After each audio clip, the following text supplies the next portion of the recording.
Baş evliyete başka iyi. Ne abi? Efteni.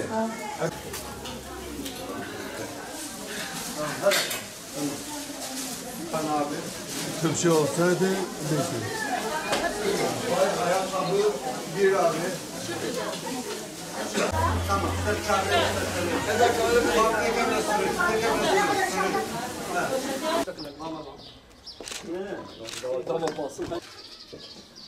Tamam.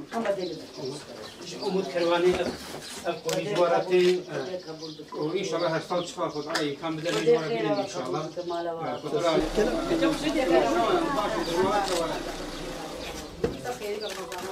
مثلا وجه مباركي بالسلام كنتي فلان فلان. السلام عليكم. ويسيك Bak Umut Kervani temizleden ki, mala vesi direkt yiyorsa, canım mala bakışın. Bak Umut Kervani Umut direkt, yarın polisi her sal mecburiyeti. Çıkar durma bak. Abi elhamdülillah. Şükür ediyoruz durumumuza abi. Ya Allah Teala şükür etsin inşallah. Umut kayıcı bak her şey. Sayısı 60.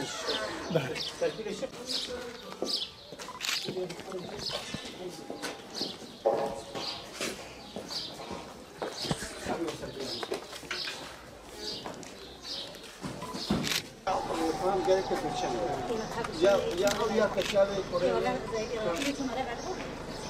Abi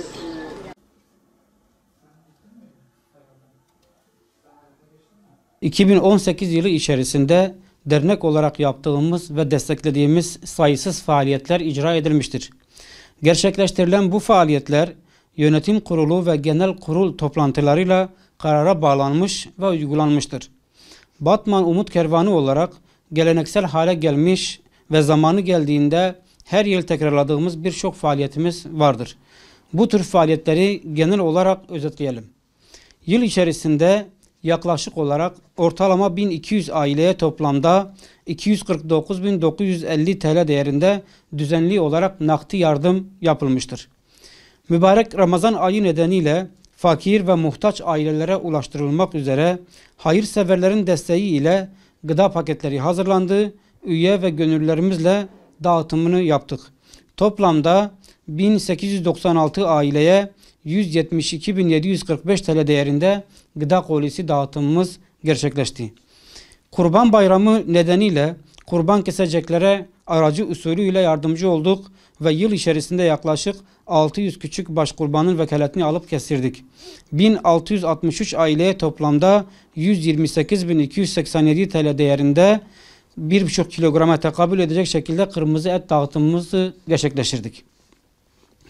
Eğitim ve öğretim yılı başında yaklaşık 110 aileden olmak üzere 400 öğrenciye toplamda 24.469 TL değerinde kırtasiye malzemesi verilmiş olup Türkiye'nin birçok ilinden Batman'da üniversite okuyan öğrencilere de gıda ve kırtasiye yardımı yapılmıştır. Gerek Ramazan bayramında, gerek Kurban Bayramında ve gerekse yıl içerisinde mağduriyet durumlarına göre yaklaşık 215 aileye toplamda 62.792 TL değerinde giyim yardımı yapılmıştır. Ramazan Bayramında hayırseverlerin katkılarıyla 150 yetim çocuğa giyim mağazalarından olmak üzere 7.113 TL değerinde giyim yardımında bulunduk.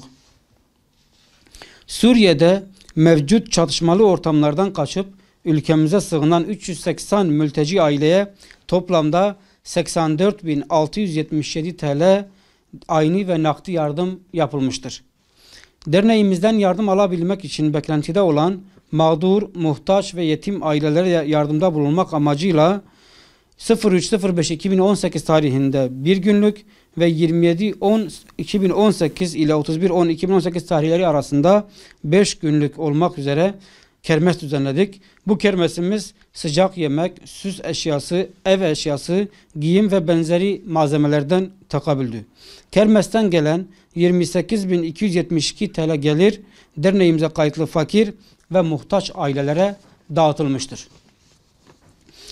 Yine aynı şekilde Batman dışında yardım faaliyetleri yapan derneklere ki bunlar Cizre, Şırnak, Nusaybin, İdil, Dargeçit, Kozluk, Gercüş ve Kızıltepe gibi derneklere gıda kolisi, kırmızı et ve giyim yardımları gerçekleştirdik. 2018 yılı içerisinde 3 kıtada yayın yapan Rehber TV'de Umut Kapısı, şimdiki ismiyle Umut Kervanı programı çerçevesinde derneğimizi tanıtmak ve yapılan çalışmalar hakkında bilgiler verip fakir, muhtaç ve mağdurlara destek için bir kez program yapılmıştır.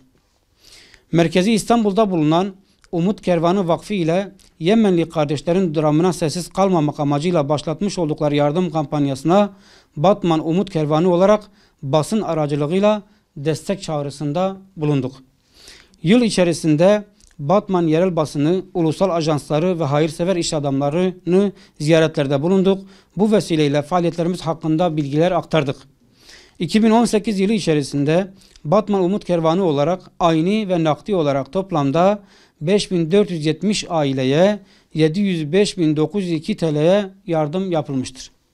Batman Umut Kervanı olarak geçen yıllarda nasıl ki fakir, muhtaç ve yetim ailelere umut olduysak inşallah 2018 yılında da umut olmaya ve 2019 yılında da buna devam edeceğiz.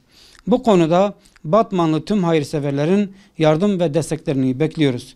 Yüce Allah şimdiden hayırseverlerin yaptıkları ve yapacakları hayır ve sadakalarını kabul etsin. Mallarını kat kat bereketlendirsin.